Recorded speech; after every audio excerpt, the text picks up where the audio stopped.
हा सत्संग संत रामपालजी महाराजांचा असून मराठी भाषिक भक्त समाजास सहज समजावे म्हणून हिंदी भाषेतून मराठी भाषेत रूपांतरित करण्यात आलेला आहे.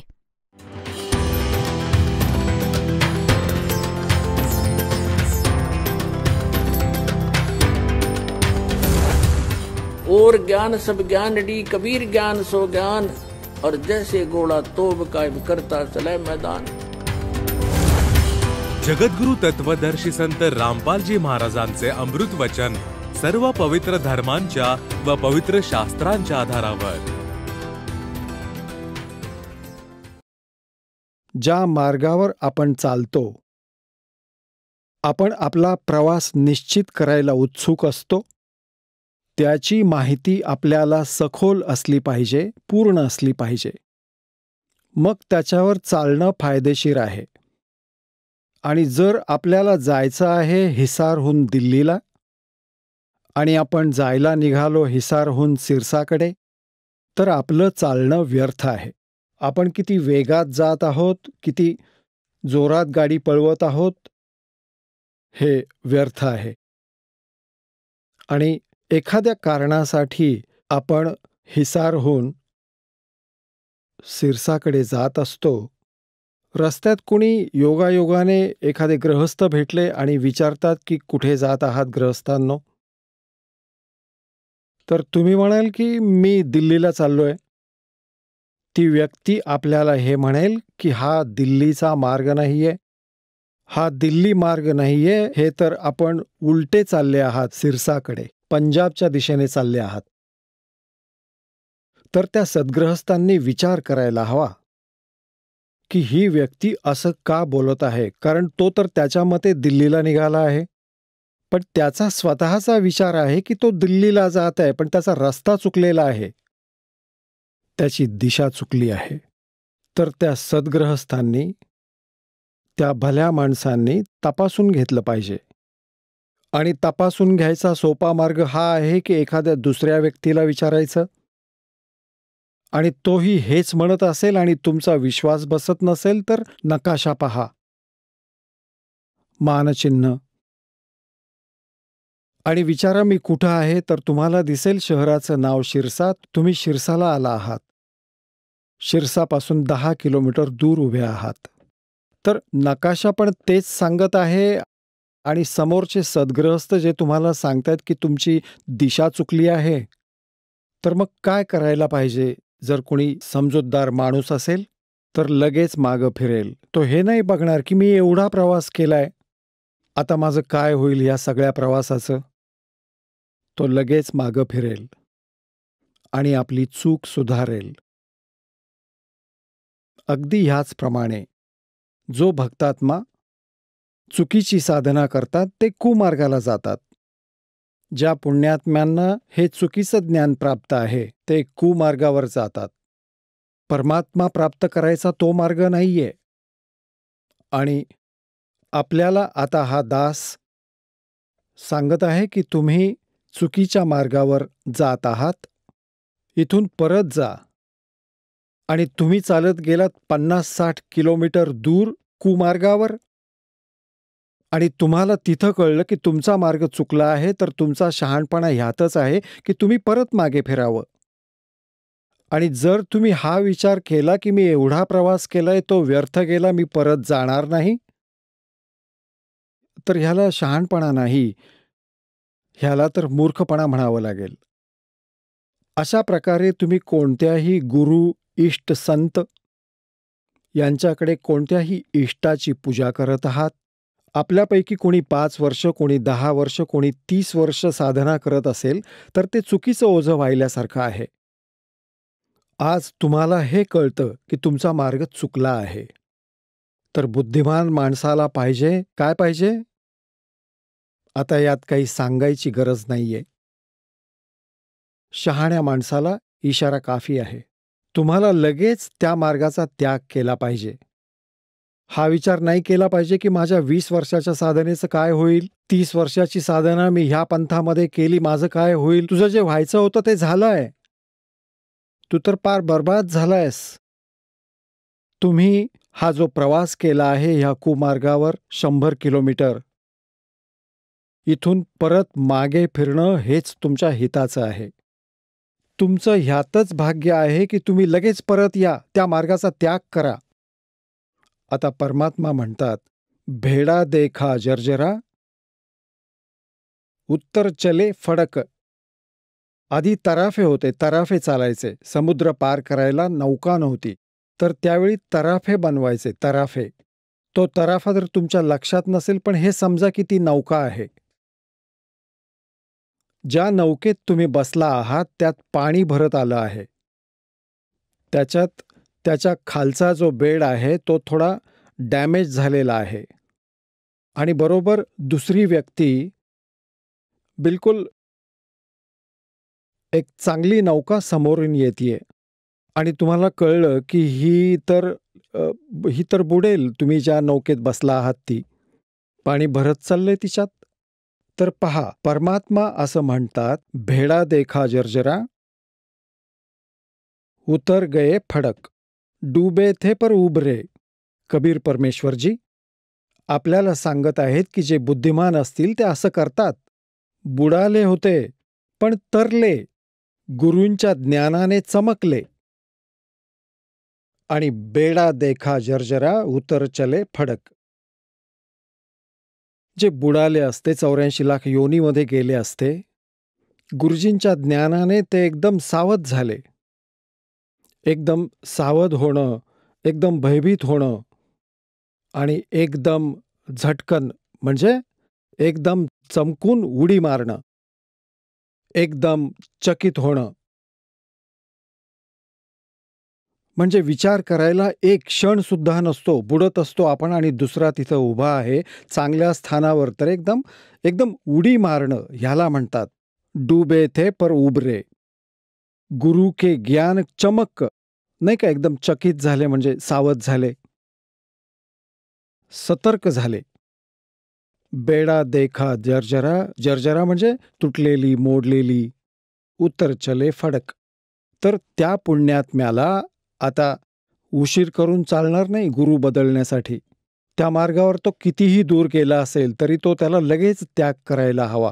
तो 100-200 किलोमीटर पुढे गेला असेल तरीही परत तर यावंच लागेल. पुढे जितकी पावलं ठेवाल ती चुकीचीच आहेत. दूरच जाल. तर जसं कोणी श्री ब्रह्माजींना रचनाकार मानतात, कोणी श्री विष्णूजींना, सद्गुणजींना रचनाकार मानतात, कोणी तमगुणजी शंकरजींना रचनाकार मानतात, कोणी श्री ब्रह्माजी रजोगुणांना ब्रह्मांडाचा रचनाकार म्हणतात, सर्व ब्रह्मांडाचा. पुण्यात्म्यांनो, हे लोकवेद आहेत. आणि कोणी म्हणतात की दुर्गा ही सर्व सृष्टीची रक्षणकर्ता आहे. जे दुर्गेचे उपासक आहेत, जे श्रीदेवीचे उपासक आहेत, ते देवीला सर्वस्व मानतात. आणि जे ब्रह्मचे उपासक आहेत, ब्रह्म, ते ब्रह्मजींना सर्वस्व मानतात. तर पुण्यात्म्यांनो, आपण सर्वप्रथम हा नकाशा पाहायला हवा. आपल्या सद्ग्रंथरूपी नकाशाला आपण पुन्हा पाहू की ह्याच्यात आपल्याला काय मार्गदर्शन केलं आहे. तर तेव्हा आपण संतुष्ट होऊ. आतापर्यंत आपण देवाविषयी वेगवेगळं ऐकत आलो आहोत. कुणी महापुरुषाने काय सांगितलंय, कुणी अजून काय ज्ञान दिलंय. आणि आपण विद्यार्थी आहोत, श्रद्धाळू आहोत. आपल्याला जे गुरुजी आम्हाला जसं देवाविषयी काही ज्ञान देतात, आम्ही कोणतीही शंका न विचारता, कोणताही आक्षेप न घेता आम्ही स्वीकार करतो. तर पुण्यात्म्यांनो, तुम्ही ह्याविषयी की भगवान कोण आहे, सृष्टी रचना कशी झाली, ही माहिती आपल्याला सर्वप्रथम मिळाली पाहिजे. आणि तेव्हाच आपण परमात्म्याच्या मार्गावर यशस्वी होऊ शकू. मग आपल्याला कोणी भ्रमित करू शकणार नाही. श्रीमद भगवद्गीता अध्याय क्रमांक 16 श्लोक क्रमांक 23 मध्ये सांगितलं आहे की शास्त्रविधीला त्याग करून जे स्वतःच्या मनाप्रमाणे आचरण करतात, म्हणजे मनमानी पूजा करतात, मनमानी साधना करतात, जी शास्त्रात विद्यमान नाहीये, ज्याचं ज्ञान आणि समाधान. ती साधना व्यर्थ आहे. ना तिला काही गती असते, ना त्यापासून काही सुख मिळतं, आणि नाही त्यापासून काही सिद्धी प्राप्त होत. व्यर्थ, निरुपयोगी. आणि लगेचच त्या अध्यायात श्लोक 24 मध्ये सांगितलंय की यातून तुझ्यासाठी अर्जुना कर्तव्य आणि अकर्तव्याच्या व्यवस्थेमध्ये, कर्तव्य म्हणजे जी भक्ती कर्म आपण केलं पाहिजे, आणि जे करायला नको आहे, जे त्यागलं पाहिजे आणि जे ग्रहण केलं पाहिजे, त्याच्यासाठी सद्ग्रंथ हेच प्रमाण आहेत. कोणाच्या दंतकथेवर विश्वास ठेवू नका. मग गीता अध्याय क्रमांक 2च्या श्लोक क्रमांक 53 मध्ये म्हटलं आहे की अर्जुन, ज्यावेळी तुझी बुद्धी वेगवेगळ्या भ्रमित करणाऱ्या ज्ञानामुळे, ज्ञानाने वचनांनी बाजूला होऊन केवळ एका तत्वज्ञानावर, परमात्मज्ञानावर स्थिर होईल, तेव्हा तुला योग प्राप्त होईल. तेव्हा तर तू भक्त होशील. तेव्हा तुझी भक्ती सुरू होईल, जेव्हा एकाच ज्ञानावर, शास्त्र अनुकूल ज्ञानावर तुझी बुद्धी स्थिर होईल. मग तू न डगमगता सरळ मार्गाने चालायला लागशील. मग कितीही पावलं या भक्तिमार्गावर तू ठेवशील, ती तुला शुभ असतील, लाभदायक असतील. आता सृष्टी रचनेबाबत खूप मतमतांतरं आहेत. जसं जैन धर्माच्या व्यक्ती, श्रद्धाळू आचार्य व्यक्ती, ते म्हणतात की या सृष्टीचा कोणीही रचनाकार नाही, कोणीही संहार करता नाही, अनादी आहे, आपली आपणच बनली आणि आपली आपणच चालते. असंही नाही, खूप श्रद्धाळू लोक आहेत जे म्हणतात ही सृष्टी विष्णुदेवाने बनवली आहे. जसं याआधी आपण बोललो, ह्या विषयावर आपल्याला तपशीलवार माहिती देतो. परमेश्वर कबीर देवांचा जो प्रसंग चालला होता की जे पूर्ण परमात्मा आहेत, पूर्ण ब्रह्म आहेत, पूर्ण देव आहेत, हा विश्वास तुम्हाला मिळू शकत नाही जोपर्यंत तुम्हाला त्यांचे गुण समजणार नाहीत. आणि गुण कुठे असतात? त्यांच्या जीवनात, त्यांच्या इतिहासात लिहिलेले असतात. जसं श्री विष्णूजी, श्री शिवजी, श्री विष्णूजी, श्री ब्रह्माजी, ह्यांची माहिती पण त्यांच्या जीवनात, त्यांच्या इतिहासात लिहिली आहे, पुराणांमध्ये. आणि परमेश्वर कबीरजींचा महिमा सूक्ष्म वेदात लिहिला आहे, सूक्ष्म वेदात. आदी शंकराचार्यांचा इतिहास दासने वाचला, त्यांनी सुद्धा सूक्ष्म वेदाचं समर्थन केलं आहे. आदी शंकराचार्यांनी म्हटलं आहे की 4 वेद, ऋग्वेद, यजुर्वेद, सामवेद, अथर्ववेद, हे तर उपलब्ध आहेत, परंतु सूक्ष्मवेद हा 5वा वेद आहे. त्याच्याविषयी ते म्हणाले की तो कैलास पर्वतावर आहे. आता कारण असं आहे की आज कालने, ब्रह्मने सूक्ष्म वेदाला नष्ट केलं. त्या सूक्ष्म वेदाला द्यायला परमेश्वर स्वतः इथं चालत येतात. आपल्या सतलोकातून, मुक्तिधामातून, परमधामातून चालत स्वतः या पृथ्वीलोकवर येतात. त्या लपवलेल्या ज्ञानाला काल भगवानने, ब्रह्म भगवानने नष्ट केलं आहे. म्हणजे लपवलं आहे ते कोणापर्यंतही पोचू देत नाही. तर त्या 5व्या वेदाला परमात्मा सांगायला येतात. त्या 5व्या वेदात लिहिलं आहे, आणि त्या वेदाला, त्या ज्ञानाला परमात्म्याने 600 वर्षांपूर्वी आपल्या मुखातून, आपल्या मुखकमलातून सांगितलं होतं. म्हणून गीता अध्याय क्रमांक 4 श्लोक क्रमांक 32 मध्ये म्हटलं आहे की अर्जुन, गीता अध्याय क्रमांक 4 मध्ये श्लोक क्रमांक 25 ते 31 पर्यंत म्हटलेलं आहे की कोणी देवांची पूजा करतात, कोणी स्वाध्याय करतात, कोणी कडक अहिंसेच्या व्रताचं पालन करतात, कोणी प्राणायाम वगैरे करून आपली साधना सफल झाली असं म्हणतात. तर ह्या धार्मिक ज्ञानाचं, धार्मिक यज्ञाचं, यज्ञ म्हणजे अनुष्ठानाचं विस्तारपूर्ण विवरण चौथा अध्याय 32व्या श्लोकात म्हटलं आहे, सच्चिदानंद घनब्रह्म यांच्या वाणीमधून विस्तारानं सांगितलं आहे. इथं भाषांतरकारांनी श्रीमद भगवत गीता अध्याय 4 श्लोक 32 मध्ये, अनुवादकारांनी ज्ञान नसल्यामुळे अनर्थ केला. त्यात म्हटलं आहे ब्रह्मणे मुखे, मूळ ग्रंथात ब्रह्मणे मुखे. अनुवादकारांनी लिहिलं ब्रह्मणे मुखेचा अर्थ लिहिला वेदांची वाणी. ते चुकीचं लिहिलं.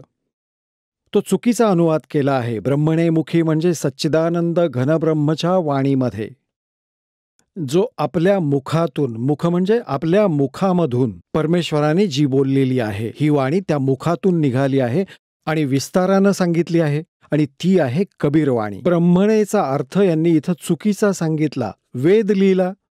आणि गीता अध्याय क्रमांक 17च्या श्लोक क्रमांक 23 मध्ये ओम तत्सत् इति निर्देश ब्रह्मणेय त्रिविध समर्थे.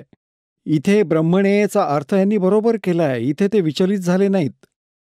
सच्चिदानंद घनब्रह्म लिहिला आहे, तो ब्रह्मणेचा अर्थ. चौथ्या अध्यायाच्या 32व्या श्लोकात ब्रह्मणेचा अर्थ लिहायला लागेल.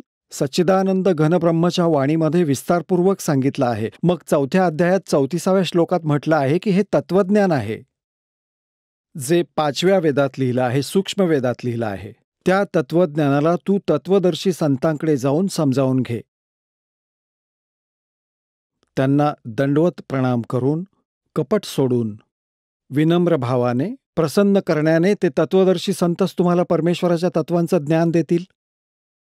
ह्यामुळे हेही सिद्ध झालं की गीतेचं ज्ञान देणाऱ्यांना त्या 5व्या वेदाची माहिती नव्हती. त्यामुळे त्यांनी हा पर्याय सोडून दिला की तुम्ही त्या ज्ञानाला तुम्ही तत्वदर्शी संतांकडून समजून घ्या. तर परमेश्वर कबीरजी स्वतः येतात त्या पूर्ण ब्रह्म तत्वदर्शी संतांच्या रूपामध्ये. त्यांनी 600 वर्षांपूर्वी, कारण की परमेश्वर कबीर देव सन 1398 मध्ये, म्हणजे संवत 1455, विक्रमे 1455, जून म्हणजे ज्येष्ठ महिन्याच्या पौर्णिमेला एका शिशूचं रूप घेऊन काशी शहरातल्या लहेरतरा तलावामध्ये कमळाच्या फुलावर विराजमान झाले होते. मग लीला करत करत मोठे झाले. त्यांना निरुनिम्मा नावाचं एक विणकर दाम्पत्य घेऊन गेलं. त्याच व्यवसायात असल्यामुळे परमेश्वरांना विणकर धाणक असंही म्हणतात. त्यांनी 600 वर्षांपूर्वी आपल्या सूक्ष्म वेदामध्ये लिहिलं आहे, सांगितलं आहे. त्यांना हा दास आता आपल्या शब्दात परमेश्वराच्या ज्ञानाला तुमच्यापर्यंत पोहोचवू इच्छित आहे. परमेश्वरांनी सांगितलंय की सगळ्यात आधी प्रथम एकटे पूर्ण परमात्माच होते, कबीर देव होते. ते अनामय लोकात राहत होते, अनामय, आणि परमात्मा एकटेच होते. त्यानंतर परमेश्वराने अन्य 3 लोकांची रचना केली. अके लोकच्या खाली अनामी लोक म्हणा किंवा अनामेय अकेय लोक म्हणा. अके लोकच्या खाली अगम लोक आहे. त्याच्यानंतर पुढे अलक लोक आहे, आणि त्याच्या खाली जे 3रं स्थान आहे त्याला सतलोक किंवा सनातन परमधाम म्हणतात. आणि सतलोकामध्ये परमात्मा सत्यपुरुष नावाने ओळखला जातो. एकाच परमेश्वराने आपले आणखीन 3 रूप बनवले. तर अशा प्रकारे परमेश्वर प्रत्येक लोकात वेगवेगळ्या नावाने, वेगवेगळ्या स्थितीत स्वतःच विराजमान आहेत. आता सतलोकमध्ये सृष्टीची रचना करायला प्रारंभ केलाय. पुण्यात्म्यांनो, जशी फक्त पृथ्वीवरच, ह्या पृथ्वी ग्रहावरच ही सृष्टीची आहे ती विद्यमान आहे, आणि अन्य हे जे ग्रह आहेत, मंगळ ग्रह, बुध ग्रह, हा शनी ग्रह, हे सगळे रिकामे आहेत. अशा प्रकारे सतलोकाअंतर्गत परमात्मा सत्यपुरुष कबीर देवजी, ज्यांना परमाक्षर ब्रह्म पण म्हणतात, त्यांनी तिथे सतलोकात रचना सुरू केली. एका वचनाने 16 द्वीप बनवले, 16 द्वीप. आणि मग एकेका वचनाने एकेका पुत्राची निर्मिती केली. ह्या 16 पुत्रांना प्रत्येक द्वीपावर राहण्याचा आदेश दिला. आणि आपल्या त्या 16 पुत्रांमधील एका पुत्राचं नाव अचिंत आहे. अचिंतला ते म्हणाले काही काळानंतर, पुढच्या सृष्टीची तू रचना कर. परमात्मा हे दाखवू इच्छित होते त्या पुत्रांना की समर्थविना जर कोणी प्रयत्न करत असेल तो सफल नाही होत. म्हणतात ना, जिसका काम उसी को साझे और करे तो मूर्ख बाजे.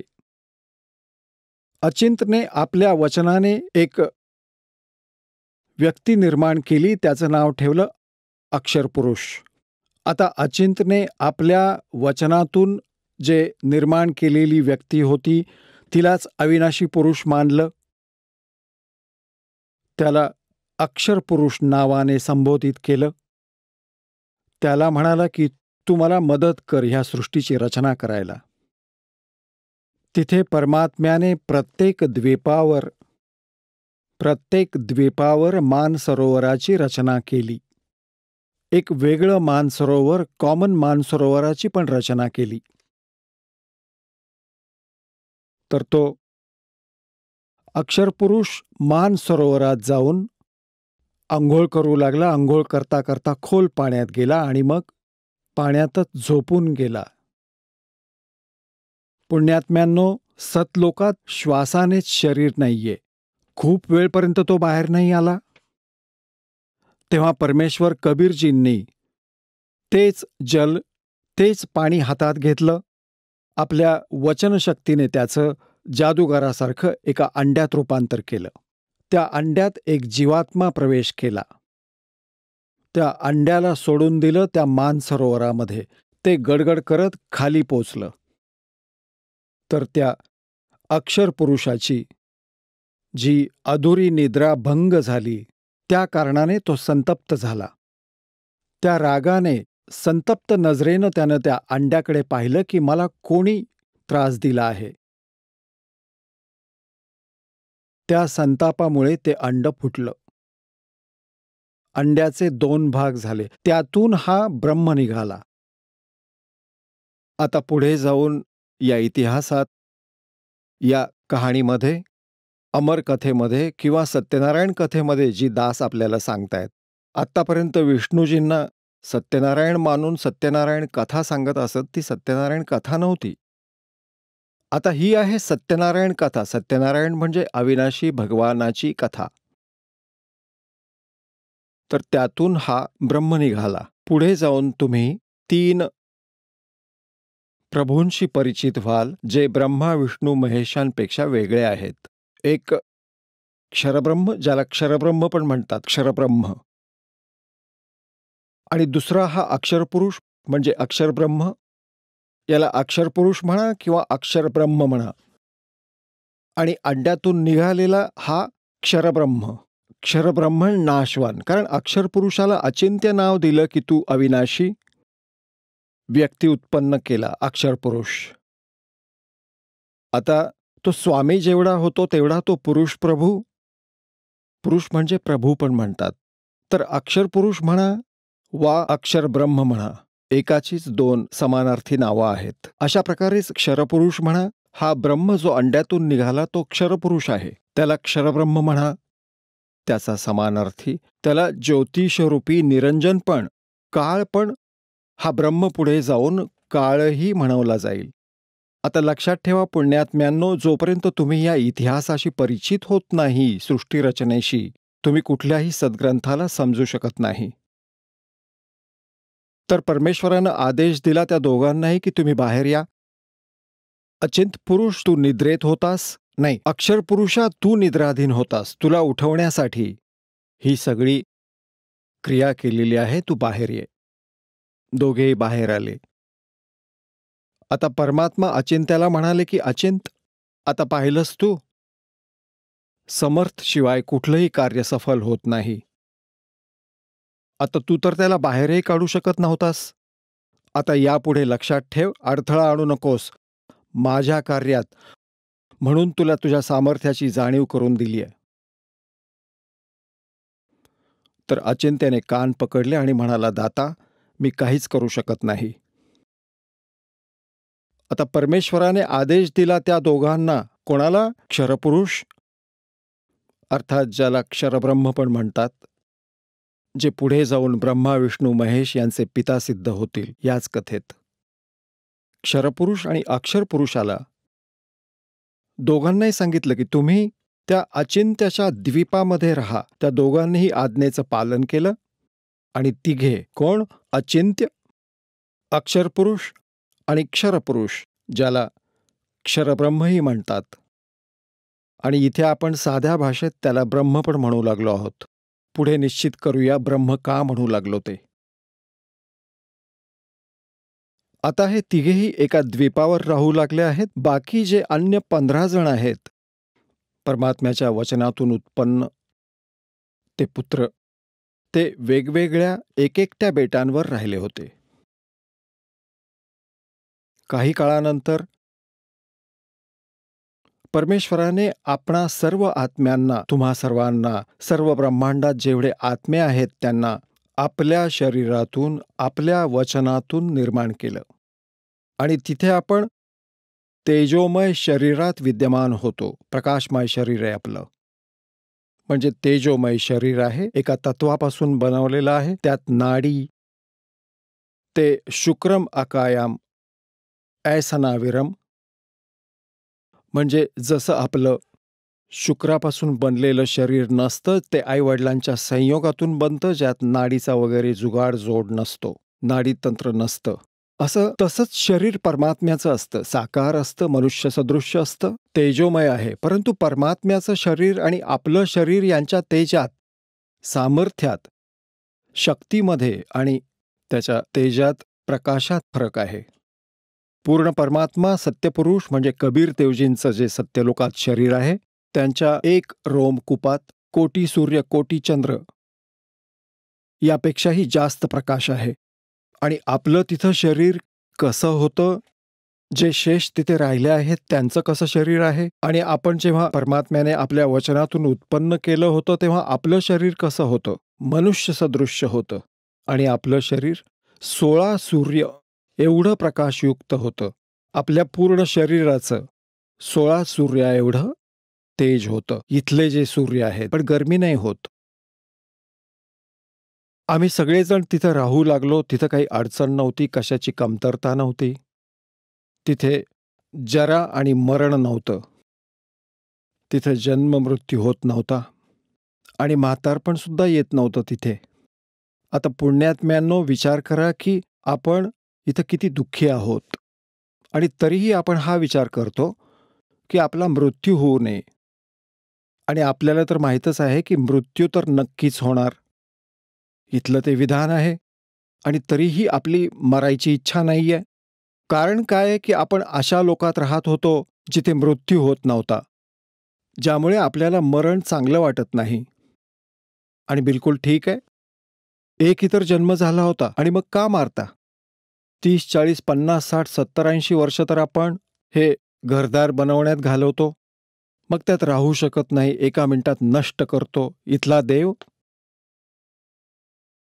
तर तिथे जरा आणि मरण नव्हतं. जरा म्हणजे म्हातारपण.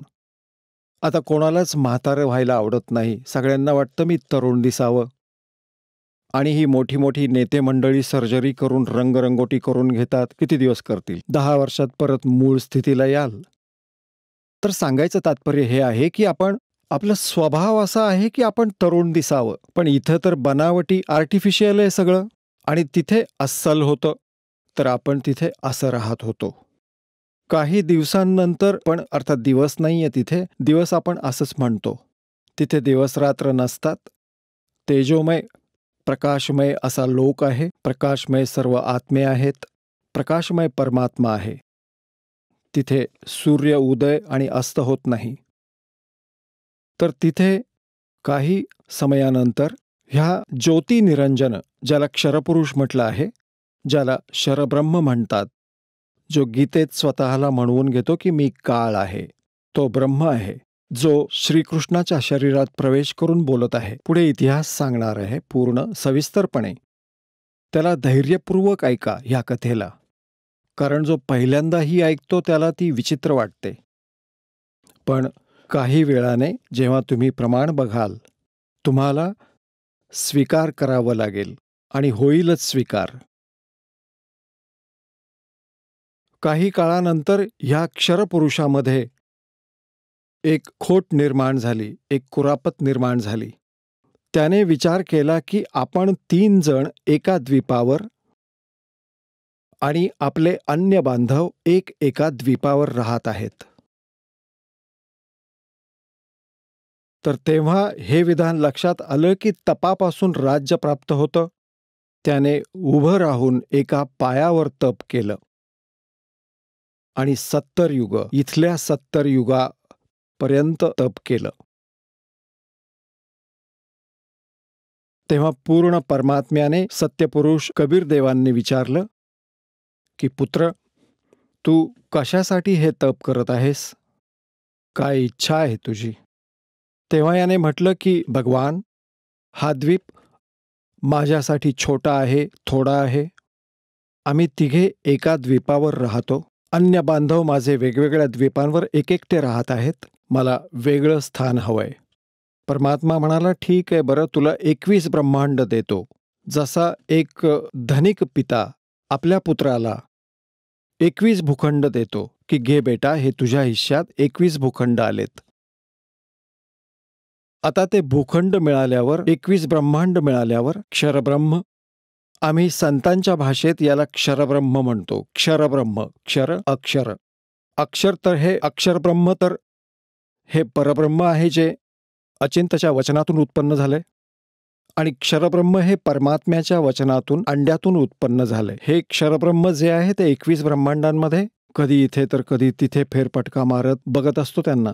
त्याने मनात म्हटलं, त्याने विचार केला की यात काही बांधकाम व्हायला हवं. त्या उद्देशाने त्याने पुन्हा 70 युगांपर्यंत तप केलं. तेव्हा परमेश्वरानं विचारलं की बाबा, आता काय पाहिजे? भूखंड तर तुला दिले, 21 ब्रह्मांड दिली. तेव्हा यानं म्हटलं की प्रभू, काही कन्स्ट्रक्शनचं बांधकाम सामुग्री द्या, म्हणजे मी तिथे काही रचनात्मक बनवू शकेन. आता जसे भूखंड दिले आहेत त्याच्याजवळ तर काहीच नाहीये, पित्याकडे मागतो आहे, थोडे पैसे द्या, म्हणजे विटा, सिमेंट, सामुग्री उपलब्ध करा. तर परमेश्वर कबीर देवांनी ह्या क्षरपुरुषाला, क्षरब्रह्माला 5 तत्व आणि 3 गुण दिले. म्हणाले, हे घे बेटा, बनव खेळणी आणि खेळ त्यांच्याशी. हे प्राप्त करून तो प्रसन्न झाला. मग त्याने विचार केला की मी यात निर्मिती पण करीन. मग एकट्याचं कसं मन लागणार माझं? त्याने विचार केला की काही आत्मे पण प्राप्त करून घेतो ईश्वराकडून. ह्या क्षरब्रह्माने, ह्या काल भगवानाने मग तप पुन्हा प्रारंभ केलं, एका पायावर उभं राहून. तर तेव्हापासून आपण याच्या जाळ्यात कसे फसलो? ही एक खूप विशेष विचार करण्यासारखी गोष्ट आहे. हे पुण्यात्म्यांनो, एक विशेष विचार करण्याचा विषय आहे की आपण का फसलो. चला, ह्याने तर असं केलं, प्राप्त झालं ते वेगळंच. आपण यांच्याबरोबर कसे, आपण जे फसलोय ते यांच्याबरोबर फसलोय. ह्या क्षरब्रह्माबरोबर आपण आलो, त्यामुळे आपल्याला दुःख प्राप्त झाले. आपल्या पित्याला सोडून आलो, जिथे कशाचा अभाव नव्हता, कोणता जन्म मृत्यू नव्हता. मग आपण कसे फसलो की आपण तिथे पाहत होतो याच्या तपाला. आणि जेव्हा हा उभं राहून तप करत होता, एका पायावर उभं राहून, आपण सगळे यावर आसक्त झालो. इतके आसक्त झालो, ओ हो हो हो हो, बघा किती दिवसापासून एका पायावर उभा आहे, कधी ह्या पायावर करतो तर कधी त्या पायावर उभा राहतो, आणि असं करून उभा आहे कधी. तर आपण त्याच्या ह्या अदांवर इतके प्रभावित झालो की आपल्या भगवंतापासून सुद्धा दूर गेलो. जो आम्हाला सगळी सुख देत होता, सगळ्या सुविधा उपलब्ध करून देत होता, आपण त्याच्यापासून दूर जाऊन ह्याच्याकडे आसक्त झालो.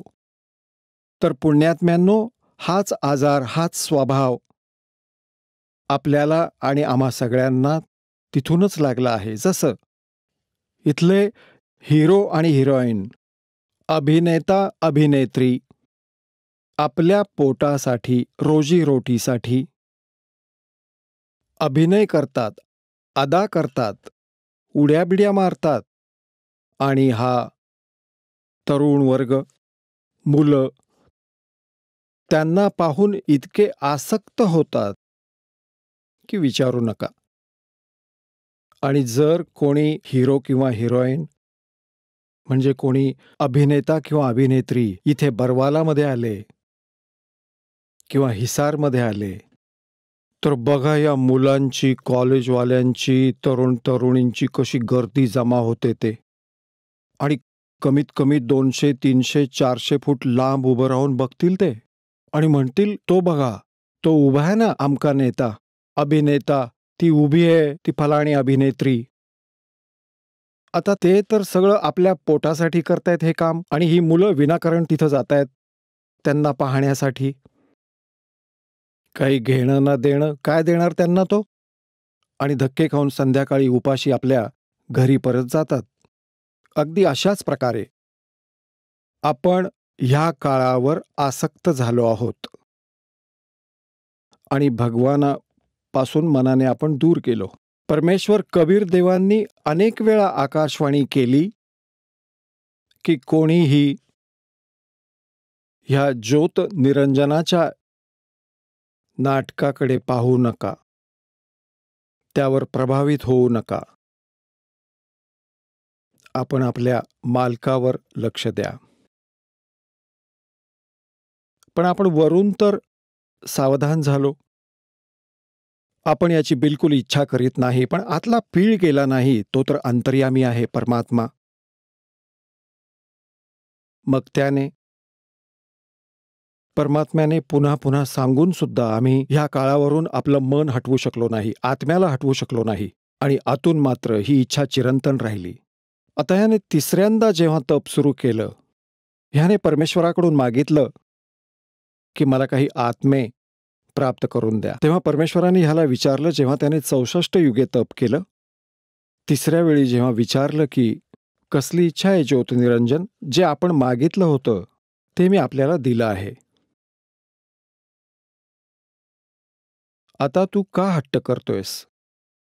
तेव्हा हा म्हणाला, ज्योतनिरंजन म्हणजे क्षरपुरुष. क्षरपुरुषाने म्हटलं की प्रभू मला काही आत्मे द्या, मी एकटा तिथे नाही राहू शकत, 21 ब्रह्मांडांमध्ये एकटा कसा राहू? तेव्हा परमेश्वर म्हणाले की बघ, तुझ्या तपाच्या मोबदल्यात 64 युग जे तप केलेस त्याच्या बदल्यात आणखी राज्य देऊ शकतो, आणखी वस्तू माग त्या देऊ शकतो, पण आत्मे नाही देऊ शकत, कारण तो माझा आत्मा आहे. आता तो माझ्या वचनातून उत्पन्न झाला आहे, माझा अंश आहे, माझ्या अंशाला मी कसा देऊ शकेल? पण परमात्म्याने एक पर्याय ठेवला की ह्यात एक पर्याय आहे की जर कोणी स्वइच्छेने जात असेल तुझ्याबरोबर तर जाऊ शकतो, पण मी आपल्याकडून नाही ढकलू शकत त्यांना विहिरीमध्ये. तेव्हा ज्योतनिरंजन आमच्याजवळ आला, हा क्षरपुरुष आमच्याजवळ आला. जेवढे आत्मे आज ह्याच्या ब्रह्मांडामध्ये कैद झाले आहेत किंवा त्रास सहन करत आहेत, हे सगळे आत्मे ह्याच्या चहूकडे गर्दी करून उभे राहिले, जसा हिरो येतो, अभिनेता येतो. ह्याने सांगितलं आम्हाला की मी पिताजींकडून 70 युग तप करून खूप मोठी ब्रह्मांड प्राप्त केली आहेत. तिथे स्वर्ग बनवेन, महास्वर्ग बनवेन, हिरे पाचू लाल यांचे पहाड बनवेन, तिथं मी दुधाची नदी वाहवेन, आणि तुम्ही याल माझ्याबरोबर. आता आम्ही तर पहिल्यांदाच त्याला पोहोचवत होतो, भले त्याने काही बनवलंही नसेल, त्याच्यावर प्रेम करत होतो, त्याच्यावर आसक्त झालो होतो. तेव्हा सगळ्यांनीच म्हटलं की आम्ही तयार आहोत आपल्याबरोबर यायला, पण जर पित्याने आज्ञा दिली तर आम्ही येऊ शकतो.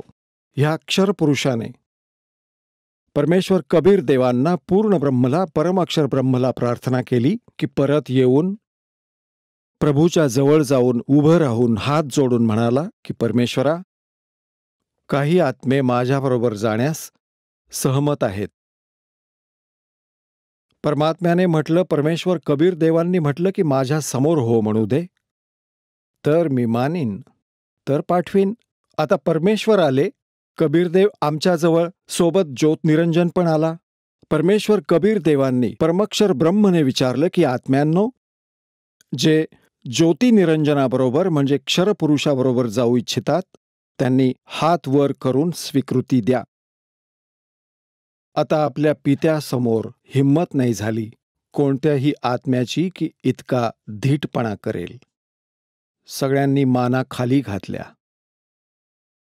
तेव्हा परमेश्वर म्हणाले की अरे ज्योत निरंजन, अरे क्षरपुरुष, आपण तर म्हणत होतात की काही आत्मे तयार आहेत, हे तर कोणीच बोलत नाहीत, सन्नाटा पसरलाय. तेव्हा एक आत्मा सगळ्यात प्रथम उभा राहिला. त्याने विचार केला की नाहीतर आपण इथेच राहू. त्याने उभं राहून म्हटलं की पिताजी, त्याने हात वर केला आणि म्हणाला पिताजी, मी जाऊ इच्छितो. मग काय, त्याच्यासारखेच सगळे विचार करू लागले की आपण का मागे राहायचं. आम्ही पण सगळ्यांनी केला असा, सगळ्यांनी हात वर केला. जेवढे अब्जागणित अगणित इथं आले होते ना, मोजदाद नाही करू शकत त्या सगळ्या जीवांची. परमात्म्याच्या जवळ तर सगळं गणित आहे, सगळा तपशील आहे, पण आपण नाही करू शकत जीवसंख्या. जेवढेही 21 ब्रह्मांडात प्राणी आहेत, हे सगळे सतलोकातून आले आहेत. मुंगी असो किंवा हत्ती असो, रंक असो, राजा असो, कोणत्याही पशुपक्ष्याची योनी असो, जीवजंतू सुद्धा भोगत आहेत. तर परमेश्वर म्हणाले चला ठीक आहे, ज्योत निरंजन, ज्यांनी ज्यांनी मनापासून तुझ्याबरोबर यायची इच्छा व्यक्त केली आहे, जे इच्छाशक्तीने सगळे जात आहेत, त्यांचे सगळ्यांचे नंबर मी लिहून घेतलेत, ते माझ्याकडे आहेत. तुम्ही जा तुमच्या ब्रह्मांडात, कारण ही ब्रह्मांड तिथंच होती, सतलोकाच्या एका कोपऱ्यामध्ये, बिलकुल एकांत ठिकाणी, सतलोकात. आणि आपण राहत होतो एका मुख्य सतलोकात. जसं एकतर बाहेरची गावं असतात दिल्ली क्षेत्राच्या, दिल्ली राज्याच्या, एक शहरांचं स्थान, मधलं जे स्थान असतं, आम्ही तिथे राहत होतो. आणि हे कालचे होते, समजा दिल्लीच्या बाहेर 21 ब्रह्मांड होती. हा निरंजन गेला तिकडे स्वतःच्या ब्रह्मांडामध्ये, हा क्षरपुरुष. याला ज्योत निरंजन सुद्धा म्हणतात, याला काळ सुद्धा म्हणतात. पुढे जाऊन याला अनेक नावं देण्यात आली आहेत याच कहाणीमध्ये. तर तिकडे परमात्म्याने काय केलं, ज्या आत्म्याने सर्वप्रथम आपला हात वर केला होता, स्वीकृती दिली होती क्षरपुरुषाबरोबर जाण्यासाठी, परमेश्वराने त्याचं एक युवा स्त्री रूप बनवलं, पण त्याला प्रजनन इंद्रिय नाही दिली.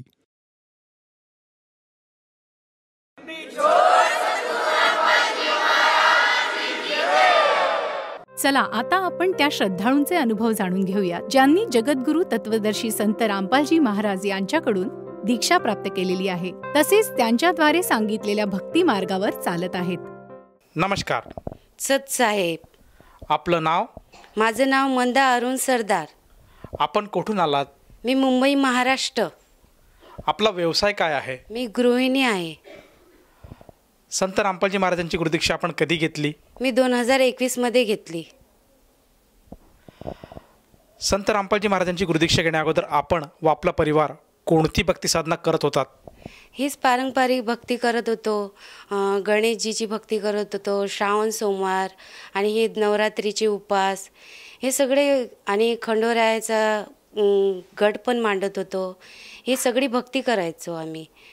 जसं तुम्ही सांगत आहात की यापूर्वी आपण जी महाराष्ट्रामध्ये जी प्रचलित भक्ती साधना आहे, जशी देवी देवतांची पूजा करणे, व्रतवैकल्य करणे, तीर्थस्थळाला जाणे, ह्या भक्ती साधना आपण करत होतात. तर संत रामपालजी महाराजांचा मार्ग आपल्याला कसा कळाला आणि आपण त्यांच्या शरणात कसे आलात? माझे सासू सासरे संत रामपालजी महाराजांची भक्ती करत होते आणि माझा देर पण. त्यांना माहिती होती संत रामपालजी महाराजांची भक्ती, आणि माझी सासू मला सांगायची, कारण की माझ्या घरात खूप भांडण वगैरे व्हायचे, माझे मिस्टर खूप प्यायचे आणि मी म्हणजे माळकरी होती, नॉनव्हेज वगैरे नाही खात होती. तर माझ्या सासूला असं वाटायचं की तू खूप म्हणजे आहेस भक्ती करण्याच्या लायकीस, म्हणून तू ही नामदीक्षा घे आणि शिकलेली पण आहेस. प्रयत्न करायचे ते लोक की हे पुस्तक वाच आणि हे भक्ती तू कर, कारण की याच्यामध्ये खूप तुला कळणार आहे. मी नाही ऐकायची. मी म्हणून मी कशाला ही भक्ती करू. मी तर गणपती बाप्पा हे सगळे मी पहिल्यापासून करत आलेली आहे. माझे आईवडील हे सगळे विठोबा रुक्मिणीचे हे सगळं जायचो आम्ही, पंढरपूरला जायचो, इकडे जायचो तिकडे जायचो. पण माझी सासू म्हणायची, बाई तू एक काम कर, संत रामपालजी महाराजांची नामदीक्षा तू घे आणि मग तू बघ वाचून, तुला जर झाला लाभ तर तू पुढे भक्ती कर. मी म्हटले हा ठीक आहे चालेल. मग मला त्यांनी बुलढाण्याला नेलं आणि मी सत्संग ऐकला. तर मग मला थोडंफार वाटलं की नामदीक्षा घ्या. 2021मध्ये नामदीक्षा मी घेतली. खामगावमध्ये आहे माझं सासर, तिथे मी भक्ती केली. 2-3 महिने राहिली. त्यानंतर माझे मिस्टर मुंबईला गेले काम करायला. मग माझी तिथं इच्छा काही राहिली नव्हती. मग मी आईकडे निघून गेली. आईकडे मी भक्ती करतच होती, पण असं वाटायचं आई म्हणजे गणपतीची वगैरे हे भक्ती करायची ना, पण मी म्हटलं जाऊ दे, हे आपण पहिले करायचं हेच ठीक आहे. परत माझं नाम जसं खंडित झालं, मग मी गणपती बाप्पांना परत मी मानू लागली. माझे मिस्टर खूप इकडे तिकडे जायचे. मला असं चिंतित व्हायचं किती वेळ मी राहू माझ्या आईकडे. मी म्हटलं नाही, आता मला जायचं मुंबईला, काही पण हो. मुंबईला आल्यानंतर मला 2022मध्ये मी मोबाईलवरती सत्संग बघत होती. संत रामपालजी महाराजांचे सत्संग असं छोटे छोटे ऐकत गेली मला. मग त्याच्यातून मला असं वाटलं की नाही गड्या, ह्याच्यामध्ये काही ना काही आहे, आपल्याला हीच भक्ती करावं लागेल. आपली सासू सांगत होती तेच बरोबर. मग मी रामदान सेंटर दहिसर तिथं मी फोन केला. मग तिथं गेल्यानंतर मग माझी इच्छा होती की माझं शुद्धीकरण झालं पाहिजे. मग शुद्धीकरण माझं तर झालंच नव्हतं, कारण की माझा फॉर्म ना माझ्या सासरी होता गारडगावला. तेवढ्यात माझे मिस्टर बोलाले की मी पण नामदीक्षा घेतो. मी म्हटलं जे संत रामपालजी महाराज की जय हो. तिथंच मी खूप आनंद झाला मला. माझ्या मिस्टरांनी नामदीक्षा घेतली आणि मुलांनी घेतली. माझं गावावरतून फॉर्म आला खूप. मग मी अशी आनंदित झाली की आला आता हा फॉर्म. मग तो फॉर्म घेतला मी परत नामदान सेंटर दहिसरला गेली आणि तिथे तो फॉर्म घेऊन गेली. तिथे माझं शुद्धीकरण झालं. मग मला थोडं बरं वाटलं की नाही, आता माझं शुद्धीकरण झालं, आपण भक्तीला सुरुवात करू. जसं तुम्ही सांगत आहात की सर्वप्रथम आपण 2021मध्ये संत रामपालजी महाराजांच्या शरणात आल्या होतात. केवळ आग्रहास्तव आपण संत रामपालजी महाराजांच्या मार्गात आलात. आपल्या सासूबाईंनी आपल्याला आग्रह धरला म्हणून आपण त्यांची भक्ती स्वीकारली. परंतु मनोमन काही आपला आत्मा या भक्तीला नकार देत होता आणि पूर्वीपासून जी पारंपरिक भक्ती साधना जी आपण करत होतात त्याच भक्ती मार्गाकडे आपण वळालात. परंतु काही कारणास्तव जे दुःख आपल्याला नंतर भोगावं लागलं, जी आपल्या संसाराची ताटूतूट झाली, जे आपल्या पतिदेवापासून आपण लांब झाल्यात आणि त्यानंतर तुमच्या मनाने असा एक आग्रह धरला की नाही, आपली जी सासूबाई सांगते आहे तीच भक्ती खरी आहे आणि आपण तीच करायला पाहिजे. म्हणून आपल्याला प्रेरणा झाली आणि आपण परत एकदा संत रामपालजी महाराजांकडनं 2022मध्ये पुनरुपदेश घेऊन सद्भक्ती स्वीकारली. तर त्यानंतर आज 2024 चालू आहे. या 2 वर्षानंतर आपला भक्तिमार्ग कसा राहिला आणि त्या भक्तिमार्गात आल्यानंतर आपल्याला व आपल्या परिवाराला काय काय लाभ प्राप्त झालेत? मला एवढे लाभ प्राप्त झाले की त्यांचे लाभ सांगता सांगता रात्रंदिवस संपेल. मला माझ्या मुलींना गळ्यामध्ये 2 गाठा होत्या टॉन्सिलच्या. तिला असं लाळ गळायची आणि खाता येत नव्हतं.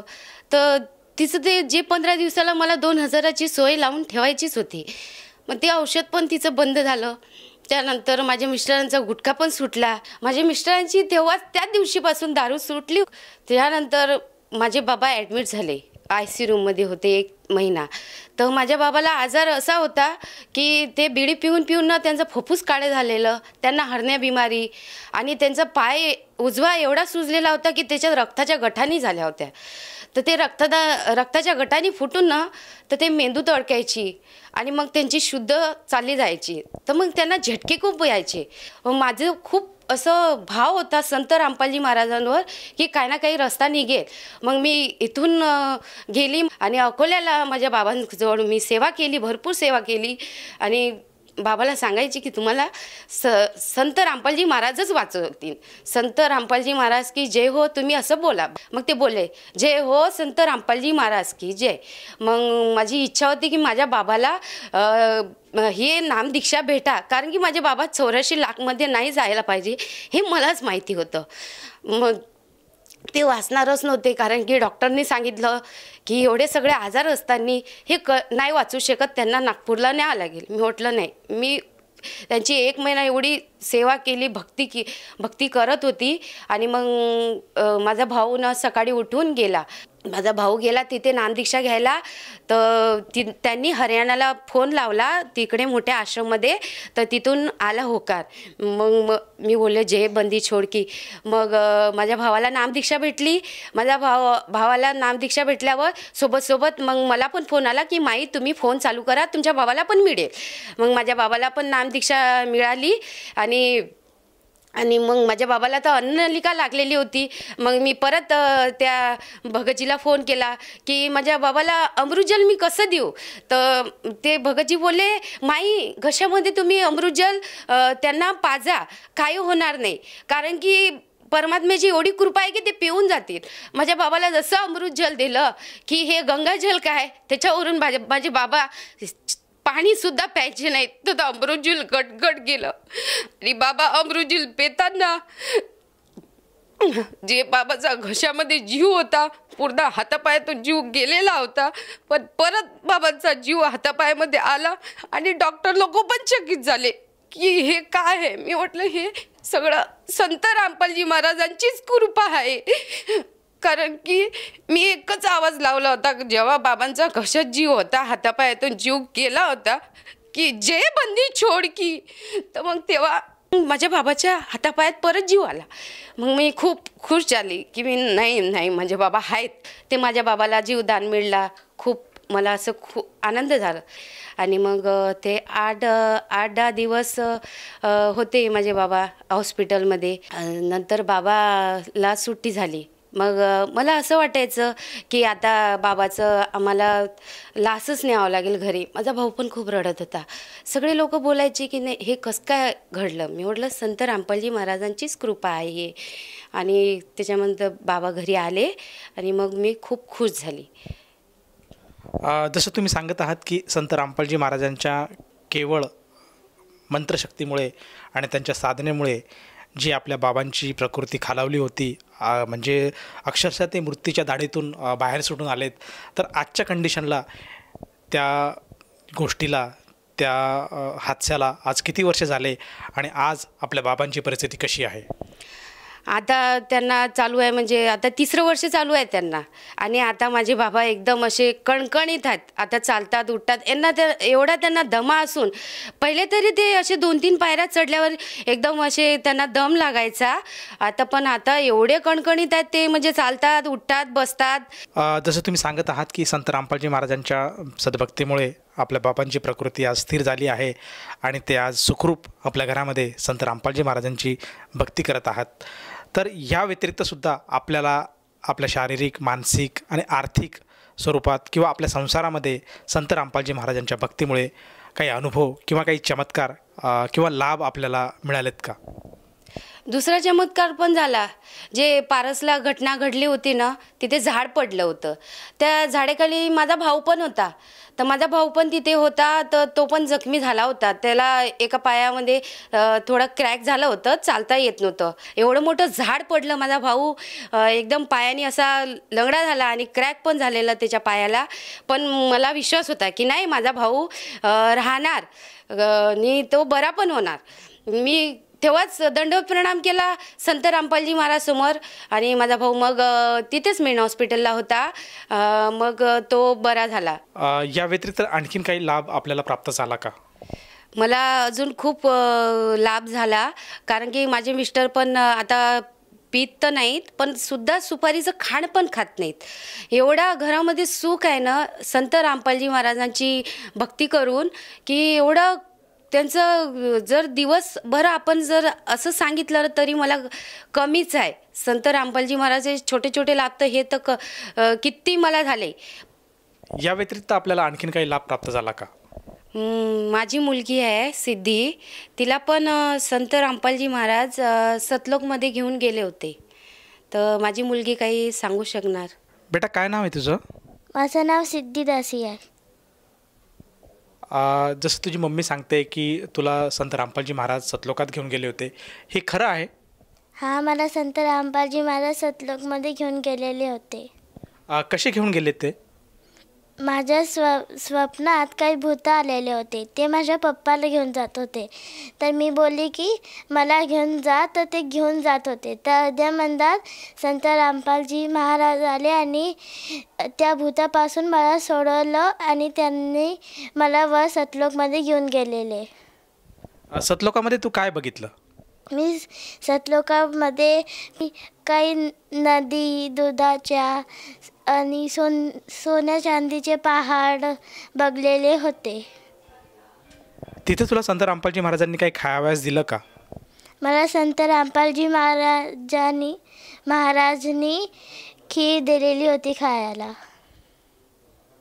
धन्यवाद सतसाहेब. जसं तुम्ही सांगत आहात की संत रामपालजी महाराजांच्या दयेमुळेच आज आपल्याला व आपल्या परिवाराला बरेचसे लाभ प्राप्त झालेत.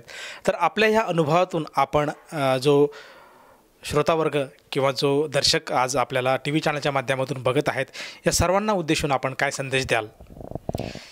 मला हे सगळे लाभ झाले संत रामपालजी महाराजमुळे. तर माझ्या बाबांना बरं केलं आणि माझ्या भावांना पण बरं केलं आणि माझ्या मिस्टरांची पण दारू सुटली. आज आमचा परिवार खूप सुखी आहे आणि खूप आम्ही आनंदित आहे. तर म्हणून तुम्ही संत रामपालजी महाराजांचं ज्ञान समजून, तर त्यांचं ज्ञानगंगा पुस्तक वाचून आणि तुमच्या जीवनाचं तुम्ही कल्याण करू शकता. जसं तुम्ही सांगत आहात की आज भक्त समाजाने संत रामपालजी महाराजांचं ज्ञान समजून घ्यायला हवं आणि ते जे काही सांगतायत त्या मार्गावर चालून आपल्या जीवनाचं कल्याण करायला हवं. तर या भावनेतनं एखाद्याला वाटलं की आपण सुद्धा संत रामपालजी महाराजांची गुरुदीक्षा घ्यावी, तर ती व्यक्ती संत रामपालजी महाराजांची गुरुदीक्षा कशी घेऊ शकेल? बऱ्याचशा टी व्ही चॅनलवर सत्संग येतात संत रामपालजी महाराजांचे आणि खाली जे पट्टी चालते त्याच्यावर नंबर असतात आणि त्या नंबर आपण घेऊन नामदान सेंटरवरती फोन करा आणि तुम्हाला त्याच्यापासून माहिती मिळेल आणि मग तुम्ही संत रामपालजी महाराजांची तुम्ही पण नामदीक्षा घेऊन तुमच्या जीवनाचं कल्याण करा. जसं तुम्ही सांगत आहात की संत रामपालजी महाराजांचे जे काही सत्संग आहे, प्रवचन आहेत आणि जे काही ज्ञान आहे ते आज बऱ्याचशा टी व्ही चॅनलवर प्रसारित होत असतात. त्याचप्रमाणे जे सोशल मीडियाचं प्लॅटफॉर्म आहे, फेसबुक आहे, ट्विटर आहे, इंस्टाग्राम आहे, यूट्यूब आहे, या सर्व प्लॅटफॉर्मवर संत रामपालजी महाराजांचे सत्संग आज सहज उपलब्ध आहेत. श्रोता तिथून ते सत्संग बघू शकतो. त्याचप्रमाणे त्यांनी जे पुस्तक लिहिलेले आहे जगण्याचा मार्ग, ज्ञानगंगा, हे पुस्तकसुद्धा ते फ्री ऑर्डर करून मागू शकतात आणि घर बसल्या ते पुस्तक वाचून संत रामपालजी महाराजांचं ज्ञान समजून त्यांच्याशी जोडू शकतात. मला हे विचारायचं आहे की या सद्भक्तीसाठी, या नामदीक्षेसाठी त्या साधकाला एकदा जर ते समजलं ज्ञान आणि त्याला जर नामदीक्षा घ्यायची असेल तर त्या नामदीक्षेसाठी त्याला किती पैसे मोजावे लागतात? 1 रुपया नाही मोजावा लागेल, कारण की निःशुल्क नामदीक्षा संत रामपालजी महाराज पूर्ण जगात होत आहे. तुम्ही पण तिथं जाऊन नामदीक्षा घेऊ शकता. 1 रुपयाचा खर्च नाही आहे. धन्यवाद सतसाहेब.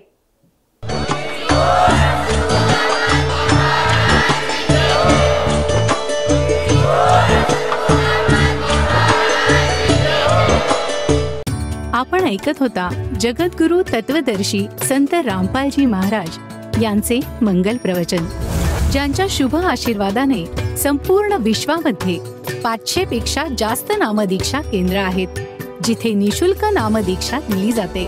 निशुल्क नामदीक्षा प्राप्त करण्यासाठी आणि अधिक माहितीसाठी संपर्क करा 7030303951 7030303952.